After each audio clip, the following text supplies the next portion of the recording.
আউযুবিল্লাহি মিনাশ শাইতানির রাজিম। বিসমিল্লাহির রহমানির রহিম। আন্তঃধর্মীয় ঐক্য এই মতবাদ জায়েজ আছে কিনা? আজকের আমাদের আলোচনার বিষয়বস্তু এটা, আন্তঃধর্মীয় ঐক্য মতবাদ জায়েজ আছে কিনা। উক্ত মতবাদ জায়েজ নয়, কেননা দ্বীন ইসলাম পরিপূর্ণ, এই জন্য আন্তঃধর্মীয় ঐক্য মতবাদ জায়েজ নেই। সাহাবায়ে কেরামদের ভেতরে রাসূল সাল্লাল্লাহু আলাইহি ওয়াসাল্লাম ঘোষণা করলেন, বনী ইসরাইলরা তাদের দ্বীন নিয়ে ৭২ মতবাদে বিভক্ত হয়ে গেছে, আর আমার উম্মত ৭৩ মতবাদে বিভক্ত হয়ে যাবে। তার মধ্যে একটি দল জান্নাতে যাবে আর সকলে হবে জাহান্নামী। সাহাবায়ে কেরামরা জিজ্ঞেস করলেন, ইয়া রাসূলুল্লাহ, তারা কারা? আর রাসূল সাল্লাল্লাহু আলাইহি ওয়াসাল্লাম বললেন, যারা আমি এবং আমার সাহাবাদের উপরে আছে। তাহলে এখানে ঘোষণা করা হয়েছে যে যারা ৭২ মতবাদে আছে, একমাত্র কোরআন এবং সুন্নাহ বাদে, তারা সকলেই জাহান্নামী ফয়সালা রাসূল সাল্লাল্লাহু আলাইহি ওয়াসাল্লাম জীবিত থাকতেই ঘোষণা হয়ে গেছে। তাহলে আন্তঃধর্মীয় ঐক্য মতবাদ জায়েজ নয়, এখানে পরিষ্কার করে গেছেন ১৪৫০ বছর পূর্বে। এবং চার মাযহাবের ভেতরে আছে ইমাম শাফি, ইমাম মালিক, ইমাম আহমদ ইবনে হাম্বল, এরপরও আছে হানিফা মাযহাব। ৪ মাযহাবের ইমাম তারা একই কথা ঘোষণা করেছেন যে আমাদের কোনো ফতোয়া যদি রাসূল সাল্লাল্লাহু আলাইহি ওয়াসাল্লামের বিরুদ্ধে যায়, তাহলে সেটা দেয়ালে নিক্ষেপ করো। এখানে তারা বলেননি তোমরা নিক্ষেপ করে ছুঁড়ে ফেলে দাও, কারণ নিক্ষেপ করে ছুঁড়ে ফেলে দিলে সেটা অক্ষত থাকতে পারে, সেটাকে উঠিয়ে নিয়ে একটা দল বা একটা মতভেদ তৈরি করতে পারে।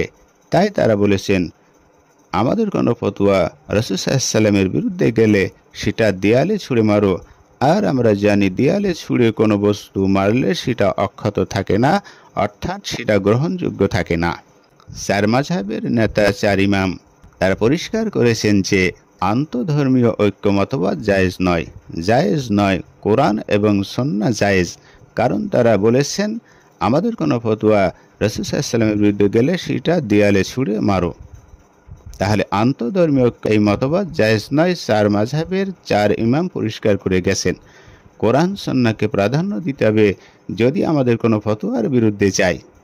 তাহলে আন্তঃধর্মীয় ঐক্য মতবাদ জায়েজ নয়, ৪ ইমাম পরিষ্কার করেছেন, যা রাসূল সাল্লাল্লাহু আলাইহি ওয়াসাল্লাম ১৪৫০ বছর আগে সাহাবায়ে কেরামদেরকে বললেন, বনী ইসরাইলরা তাদের দ্বীন নিয়ে ৭২ মতবাদে বিভক্ত হয়ে গেছে, আর আমার উম্মত ৭৩ মতবাদে বিভক্ত হয়ে যাবে। তার ভেতরে একটি দল জান্নাতে যাবে আর সকলে যাবে জাহান্নামে। সাহাবায়ে কেরামরা জিজ্ঞেস করলেন, ইয়া রাসূলুল্লাহ, তারা কারা? আর রাসূল সাল্লাল্লাহু আলাইহি ওয়াসাল্লাম বললেন, তারা হলো আমি এবং আমার সাহাবাদের উপরে যারা আছে। তাহলে ৪ ইমামও তারা ঘোষণা করলেন আন্তঃধর্মীয় ঐক্য মতবাদ জায়েজ নাই। আমাদের কোনো ফতোয়ার বিরুদ্ধে যদি রাসূল সাল্লাল্লাহু আলাইহি ওয়াসাল্লামের ফতোয়া যায়, তাহলে আমাদের ফতোয়া দেয়ালে ছুঁড়ে মারো। এবং রাসূল সাল্লাল্লাহু আলাইহি ওয়াসাল্লাম সেটাই ঘোষণা করেছেন, যারা আমি এবং আমার সাহাবাদের উপর থাকবে। তাহলে আন্তঃধর্মীয় ঐক্য মতবাদ জায়েজ না, এখানে পরিষ্কার হয়েছে, হাদিস দিয়ে সাব্যস্ত করা হয়েছে। এরপরও আমরা কোরআনুল কারীম নিয়ে কথা বলতে পারি, আন্তঃধর্মীয় ঐক্য মতবাদ জায়েজ নয়। আর সেটা আছে সূরা মাইদা আয়াত নাম্বার ৩। আল্লাহ পাক রব্বুল আলামিন ঘোষণা করেছেন আন্তঃধর্মীয় ঐক্য মতবাদ জায়েজ নয়। সেখানে আল্লাহ বলেছেন, আলা ইয়াউমা আকামালতু লাকুম দীনাকুম ওয়া আম্মামতু আলাইকুম নি'মাতি ওয়া রাদিতু লাকুমুল ইসলাম দীনা।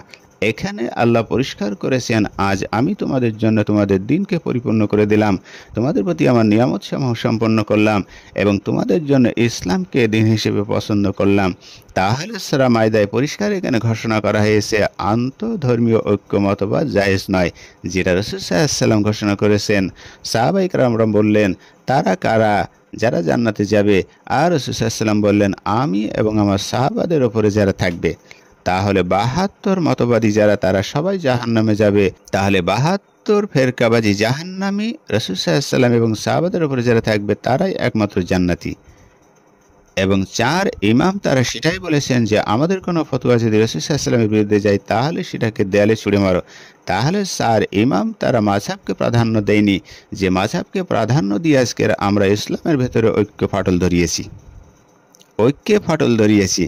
অথচ ৪ ইমাম তারা বলেছেন আমাদের কোনো ফতোয়া যদি রাসূল সাল্লাল্লাহু আলাইহি ওয়াসাল্লামের বিরুদ্ধে যায়, তাহলে সেটাকে দেয়ালে নিক্ষেপ করো, যাতে অক্ষত না থাকে, এই জন্য দেয়ালে নিক্ষেপ করো। আজ আমরা কোরআন এবং সুন্নাহর ওপরে প্রাধান্য না দিয়ে চার মাযহাবকে প্রাধান্য দিতে শিখেছি এবং চার ইমামের কথাকে প্রাধান্য দিতে শিখিনি। এবং রাসূল সাল্লাল্লাহু আলাইহি ওয়াসাল্লাম যেটা বলেছেন সেটাকে প্রাধান্য না দিয়ে আমরা চার মাযহাবকে প্রাধান্য দিতে শিখেছি এবং ৭২ ফেরকাবাজিকে প্রাধান্য দিতে শিখেছি। তাহলে হাদিস এবং কোরআন থেকে পরিষ্কার হলো এবং চার ইমামের বক্তব্য থেকে পরিষ্কার হলো আন্তঃধর্মীয় ঐক্য মতবাদ জায়েজ নয়। যারা আন্তঃধর্মীয় ঐক্য মতবাদে লিপ্ত থাকবে তারা সকলেই জাহান্নামী। এটা চার মাযহাব হতে পারে এবং ৭২ ফিরকা তো অবশ্যই। তাহলে চার মাযহাব এবং ৭২ ফিরকা সকলেই জাহান্নামে যাবে যদি রাসূল সাল্লাল্লাহু আলাইহি ওয়াসাল্লামের সুন্নাহ বিরোধী কোনো কিছু যায়।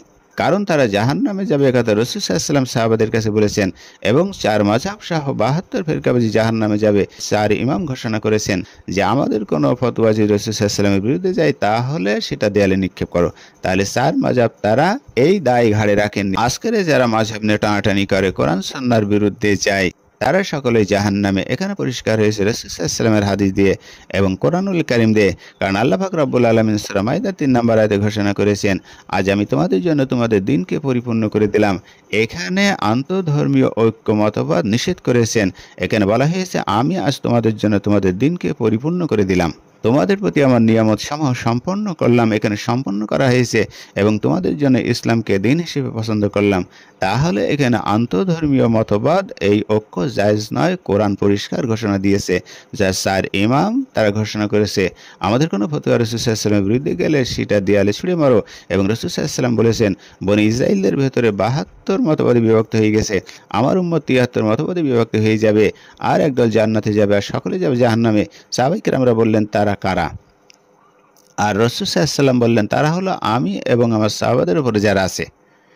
তাহলে কোরআন এবং হাদিস থেকে পরিষ্কার হলো যে চার মাযহাবকে যারা প্রাধান্য দেবে কোরআন সুন্নাহর বাইরে, যদিও কোরআনে বা সুন্নাতে একটি ফয়সালা পরিষ্কার, তারা মাযহাবকে প্রাধান্য দেয়, তাহলে চার মাযহাব জাহান্নামী হবে রাসূল সাল্লাল্লাহু আলাইহি ওয়াসাল্লাম ঘোষণা করেছেন। তাহলে চার মাযহাব জাহান্নামে যাবে রাসূল সাল্লাল্লাহু আলাইহি ওয়াসাল্লাম ঘোষণা করেছেন এবং চার মাযহাবের অনুসারী জাহান্নামে যাবে।